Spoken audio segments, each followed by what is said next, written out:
क्या सीसीए से पाकिस्तान बांग्लादेशी शरणार्थी हो जाएंगे हिंदुस्तान के बाशिंदे? केंद्र सरकार ने नागरिकता संशोधन अधिनियम के कार्यान्वयन को अधिसूचना जारी कर दिया है।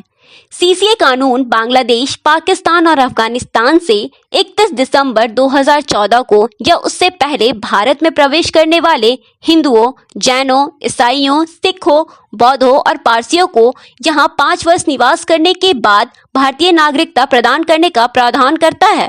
केंद्र की नरेंद्र मोदी सरकार ने नागरिकता संशोधन अधिनियम की अधिसूचना जारी कर दी है।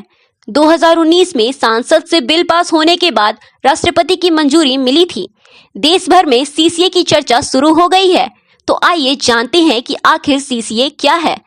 यह सवाल अब फिर से खड़ा हो रहा है कि आखिर सीसीए है क्या।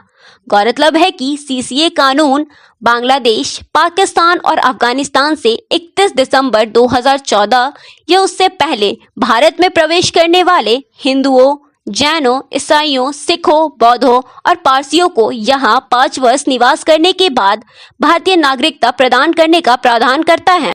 आसान भाषा में अगर समझे तो भारत के पड़ोसी देश पाकिस्तान, बांग्लादेश और अफगानिस्तान से जितने भी अल्पसंख्यक 31 दिसंबर 2014 को या उससे पहले भारत आए थे, उन्हें अब भारत की नागरिकता मिल जाएगी।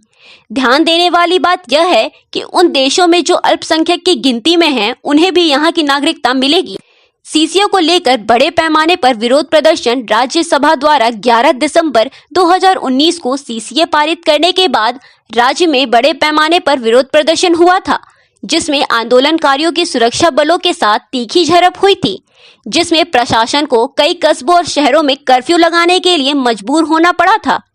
केंद्रीय गृह मंत्री अमित शाह ने पहले कहा था कि ये सीसीए नियम लागू लोकसभा चुनाव से पहले अधिसूचना को लागू किया जाएगा।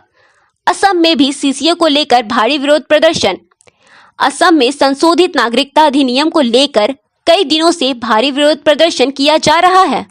ऑल असम स्टूडेंट्स यूनियन और 30 अन्य संगठन इस आंदोलन में शामिल है।